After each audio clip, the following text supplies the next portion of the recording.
I hope that StarCraft is a good enough of a bedtime story. Once upon a time, in a world called Backwater, there was a little red Zerg from Ukraine. He was trying to fight for bugs and Zerg all around the world, and his name was Bly. And he was going up against the big, evil, blue Korean player in the top left of Backwater, Stats, who had came to this world to eliminate the Zerg, to get rid of them. They decided to settle this war by arranging a best-of-3 matchup. And I have no idea where the story goes from here, but I don't know if there's going to be a happily ever after for both of these players. How can I watch the Stats vs Gumiho game? Asks LLIIH. I'm not even going to try and understand how I should pronounce that one. The VOD on Twitch should already be available, mate. So if you go onto our videos on the top in past broadcasts, you should see one from today. It should already be there. And we don't have VODs limited by subs or anything, though if you do appreciate it, then obviously do consider supporting if you can. But yeah, it's already available on the Twitch channel, so you can check it out right now if you'd like to, and then join us for the rest of the tournament as we move on through. Otherwise, it will go up on YouTube, but our YouTube is a little bit jam-packed of other content at the moment, so I imagine these matches won't go on for a day or two. Now guys, you've got to excuse me, I'm a little bit like, I'm drinking soda during the stream today, which I really don't like to do. I really hate drinking soda during stream, but it's because the tap on the on my floor of the studio isn't working very well. So when I tried to fill my water bottle up, I got about like a mouthful of water. I was like, what the fuck, guys, please, are you serious? Come on. Stop these, please. Just cast the game. Dude, what do you want me to say? There's literally nothing going on. Oh my god, he's done exactly what every Protoss does for the first minute of the game. He's built a Nexus. It's cringy. God damn it, guys. Have some fucking fun. Jesus, you do something a little bit different and fun and just have a bit of a laugh. Or you guys are just like, wah, he isn't saying, okay, the drone's making a hatchery. Okay, the probe has seen that there's a natural hatch. God damn it. You know, if you don't enjoy it, why don't you just shut the stream off and go watch on another channel or something? I can't be bothered with you guys today. You know, if you don't like me doing something a bit different, if you want me to say boring as fuck stuff that I say every single day on Backwater ZVP, every single time we go into this map, I can understand if you want me to say it sometimes, like, and I do, but when you complain the first time I do something different, it really triggers me. Just don't watch. It's as simple as that. Robo facility coming down from Stats, as we do see the Twilight Council has dropped, so that is something to talk about, because it's a pretty fast Twilight Council, but seen by the Overlord makes it a bit more interesting as to what kind of Bly can do against it. It is just going to be a Dark Shrine, so it is going to be the Archon drop. With this faster Twilight, I was maybe thinking something like Resonating Glaives could be coming up here. Something a little bit different. So, you know, maybe that's a possibility, but as it stands, just going to be the Archon drop, the good old Archon drop as well, where you just make the DTs, and maybe the DTs can get some initial damage done as well, although Bly, having, you know, having seen the Twilight Council, shouldn't really be caught off guard. His lair's already on the way up, and that is a bit of a fast lair, and it's going to be finishing before 4 minutes, so pretty quick lair. Rotoron coming down now. We'll see what he tries to do with this over the next couple of moments. Queen injects onto the natural on the third hatch, coming up to the top side. Obviously that's finished up. We started to see that build earlier. It's everything that we expect to see so far in this ZVP. Prism coming out as we expect. Obviously the extra gateways, it's all just built up in towards the DTs warping in and morphing into Archons, and just starting to harass around over the next few moments. So it's going to be seeing the Rotoron going to be finishing from Bly, and that's going to be his response to the Dark Temple and the Archons for the early stages of this here. Just the ability to come in and, you know, make some roaches, have something a little bit sturdier than Lings and Banes on the ground, for example. So, yeah.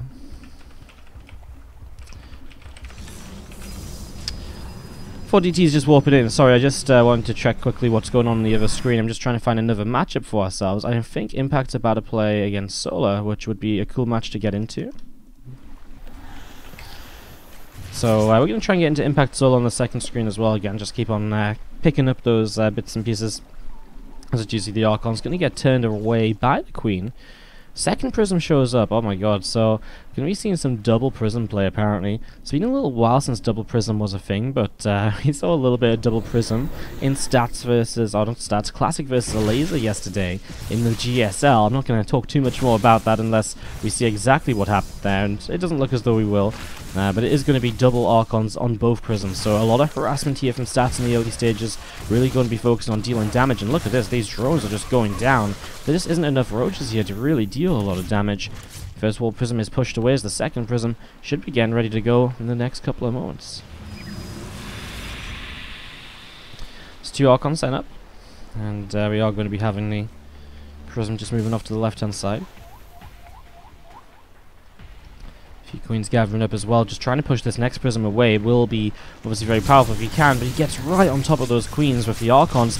Now the Queens are in some trouble, the Transfuse isn't good enough and the damage output isn't enough to push the Prism away, so these Archons get in and they do mega damage. 2 Queens already going down, and Roach as well. Some really good damage dealt here already as we see the Archons pushed on away, and has to back off as we're going to be seeing the Prism into the main base. Going to be dropping on down here, and just going to be picking up a few more drones. A couple people in the chat asking how close is this match between Bly and Stats. You know, I really feel that Bly is one of the players that can contend with Stats on a, you know, if it goes into a macro game, I think Bly would struggle a bit, but I think in general Bly is definitely the least favoured player. But I think he's good enough to make it an interesting game. But they're playing on the Korean server, so this will have, you know, favour Stats a lot more than it would usually favour Bly. And, you know, that can definitely come into play here, latency. I mean, a lot of players nowadays have issues even playing on the NA Central server. Bly is a trooper, he will play any tournament no matter what server, but even if he's willing to play, it doesn't necessarily mean it's going to be great for him, right? He is probably playing with 300 to 400 ping at the moment, he is probably lagging quite a bit while trying to deal with these Archons, and that can definitely come into play as to why, you know, for example, the Queens maybe didn't get that Prism down low enough here, you know. Maybe it's why he did lose the Queens without pulling them away faster. Things like that are the sort of things that can be a cause of latency. And so, obviously, you know, that's the way the game is. We're not going to make an excuse. It's just worth keeping in mind if you guys are wondering, you know, how good is Stats, how good is Bly, and all the rest of it. So, well, we are going to be seeing these couple of Queens coming through, and we are going to be seeing the Archons dropping down again. I'm just going to be seeing the Archons just continue to fight against the Queens. I mean, again, just great damage done with 4 Archons in the same place now. The Roaches show up, though, and that is 1 dead Archon. Archons get picked up, though, and the rest of the attack coming forwards here from Stats to try. And, well, keep on pushing forwards. I mean, he's done so much with these Archons. Resources lost. I mean, he's lost 1 Archon and now 1 probe for all of that on the screen. I mean, that's insane. 2,000 resources lost to 500. Stats with some major efficiency, and at the very least he's going to cancel the 4th base.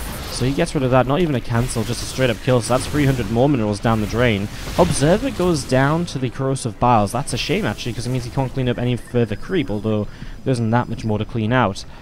A lot of Roaches and Rav just going to sit behind these Evo chambers as a bit of a wall off to try and keep them safe. I like what Stats does, he just sends the Roaches ahead of the rest of this army, or the Immortals ahead of the rest of the army, just to pick away without having the Zealots just be picked away at and, you know, uselessly charging in towards the Evo chambers. And we are just going to be having, again, this just consistent back and forth, just a little bit of a try and, you know, attempted defense here from Bly wherever possible, but it really isn't going to be one, you know, super easy for him to really make this work. There's another couple Corrosive Bars landing. He's going to lose an Archon here, Stats. Ooh, this time a few Zealots actually slipped through. An Evo Chamber going down starts to make this a little bit better. Mutas have come out as well. Bly was starting to make the Spire a little while ago. I didn't really bring it up, but it was there in the production tab for you guys to see. The Spire is so interesting because obviously already being aggressive here. Now Bly has made a lot of money in investment into Mutalisks, which is not going to help him to defend, so he's really so reliant on this Evo Chamber to help him defend right now, and I think Stats just realized, well, if you're coming to my base with Mutas, I'm just going to move forwards, because there's no way you're going to have what you need to defend against an actual attack in right now, and that becomes very apparent here, and as Bly arrives across the map, a couple of cannons are about to finish, and that might just be GG right then and there. Even if he kills these cannons, he starts to kill probes. A single warp into Stalkers is going to be enough against that number of Mutalisks. And Bly isn't going to get anything else up in this game. He's not going to stabilize at home. His Roach Roaring goes down, and Roaches are about to pop out here are going to get annihilated by the Immortals, which they're popping out in the middle of. Bly just continuing, I mean, again, he does some good damage over here for the initial Mutas. He kills off a good few probes, but it's just never going to be enough to stop this army on the other side of the map. That, of course, is the biggest issue. As we do see, just continuing onwards, Stats continue to push on in. Roaches and Rav just continuing to fall, and I mean, Stats could just go up into the main base now if he wanted to. There's the GG, which we were kind of expecting here at some stage. He needs to rely on his own level of play, and I think that's just kind of the reason we don't see those DTs trying to run in, trying to do damage a lot of the time. It's just better to go straight into the Archons, get those into the action right away, and just eliminate the kind of the hoping, or the hope of, you know, mistakes from your opponent, I suppose. It's an interesting kind of theory. You know, I think if you're down in like lower Master League, Diamond League, you know, I think even if Bly doesn't maybe stick out the Twilight Council, maybe you go in with the DTs to at least poke and prod and check. And maybe we'll see in this game if there's going to be any changes from Stats. But, you know, I think a lot of the time at the highest level of play, which is obviously where Stats and Bly really do stand, it really is just better to go straight into the Archons and, again, not count on your opponent making mistakes, but count on being able to force mistakes by micro with Archons, etc. Anyways, dwelled on that for long enough, as we do have to the bottom right hand side. Our blue player is Bly from Team Expert. Has not used a name change on Korea to change away from Acer Bly. Still, even though he's been on Team Expert for some time. I mean, Acer actually, so Acer Esports actually is, or Team Expert I suppose, is run by the same set of people, I believe, as Acer Esports was. So it's actually kind of interesting. So while, and that's why they picked up like MMA, Scarlet and Bly, who were basically Team Acer, right? So it's kind of interesting. So even though he's not really on Team Acer, in a way, deep down, he kind of is. It's nice. It's nice to see that their team's like a family that's been supporting this same set of players for so long now. That's really nice to see. To the top left-hand side, our red Protoss player is Stats, who represents Splice here. In Game 2 this best of 3, he already took down Gumiho today, which was pretty darn hard. And moving onwards, we're going to be seeing, well, he's got quite the bracket ahead of him. Solar, or Impact, in his section of the bracket. We also have Zest in this half of the bracket as well. Going to be very exciting to see what happens. And we do have $500 on the line here today for these players to take a share of home. Top 4 take-home prize money, 300, 100, and then 50, 50 for the first, second, third, and fourth. There is a difference from Stats right from the get-go here in game number 2. He's going to throw down the Stargate in the back of this mineral line. So, Stargate coming down in the back of the mineral line, and we're just going to be seeing a little bit of a Phoenix Oracle play in the early stages. Just going to be trying to push back an Overlord. Actually, push back 2 Overlords. A lot of the time nowadays, you don't see more than 1 Overlord across the side of the map to see what the Protoss is up to, because Zerg players are just so sick of losing both of them to the first Phoenix. The Bly is going to bring 2 across the map here, and we'll see just what comes of that. See if it actually does bring him any value, or if the Phoenix is just going to shut down both of those in the early stages. We see this Phoenix on the way out, Corona boosted as well. Warp Gate is on the way on the Cybernetics core, and we're just going to have Ling Speed continue to come along here, about 75% of the way done. As you see a couple of Zerglings going in towards the natural expansion, and they are going to be working their way through one of these probes. Depth shows up, and is going to be picking off both of those Zerglings, as the Phoenix is going to be working its way through the Overlord here. So, again, I mean, that's what we're kind of talking about. We'll see if the Phoenix hunts down this second Overlord as well. Straight into the second gateway. I mean, this is the sort of setup that you usually see if we see a Twilight Council and a Robo follow-up. Although, Robo initially... No, I guess the Robo first makes sense, right? Because you're a Robo, then Twilight. Although, I guess you still need the Templar Archives at some point if you want to warp in Archons. Huh. Let's see where this goes on Stats. I feel as though I'm just derping out in my brain a little bit with my Protoss build orders. Yeah, Twilight Council comes pretty soon after. It works out. I mean, Twilight Council is going to build a little bit faster than the Robo. You start the Templar Archives up as the Warp Prism comes in across the map. The Templar Archives is pretty much ready on time, so... It's going to be seeing the creep pushing out into the center of the map here for Bly. Oracle coming down to the south side. Phoenix pushed away by a couple of Queens here. So Bly able to push a Phoenix back.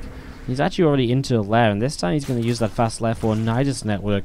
No roach. Oh, there is a roach run, but he's actually not built any roaches yet, if I'm not mistaken. So he's just making Lings and Queens currently. Oracle coming in, and we are going to see more Queens showing up from the natural to push this back. So far, Stats hasn't seen this. But he might do in a moment here as the Oracle loops all the way around, and Stats is going to pick up that scout information. So he sees the Nidus, he clicks on it. He starts up an Immortal immediately. Now, he has Templar Archives on the way too. A couple of Archons will obviously go a long way if you can get them to work out. Overlord in the side of the natural. I mean, this is why the second Overlord was across the map, of course. By having a second Overlord here, he's able to bring it forwards, he's able to drop the Nidus down, whereas if he'd only had one, he would have had to try and use the Lings or something for vision. Well, everything loads up into that Nidus network. Is going to be Queens and Roaches and all the rest of it. Shield batteries coming up on the natural too. Lings are going to try and run in to be part of this as well. The Queens actually hold the wall off, so they can actually move out the way maybe to let the Zerglings in. We are going to see the Nidus getting taken down here. Probes trying to block as much as they can the Lings. Oh, sentries come in from the side. It's going to block some of the Lings from actually coming in and taking part of this. Now the shield batteries are finishing up, and obviously the shield batteries make this a lot more of a difficult sort of engagement here for the Zerg player to actually get anything done. Nidus finishes up again though. Extra Roaches popping out and Bly. Well, he's got to fight against this Immortal. Shield battery is now out of energy, so this Immortal's going to have a tougher time. We are going to be seeing a couple of Stalkers warping in too. He's got Force Fields to work with, but look at that Force Field positioning. It's just going to keep Roaches and Queens away from the Immortal, and the Immortal's able to get a couple of free shots off, and a second Immortal now as well. For a moment or two, this kind of looked, as though it was maybe going decently for Bly. And he killed a lot of workers, yes, but the standing army of Stats is so powerful that as he cleans this up here, Stats is just going to be the player who's in a much better position to move on from this point, because Immortals and so on are going to be so much better, and obviously soon to be Archons as well. They're going to be so much better than Roaches and Lings, and no upgrades on them.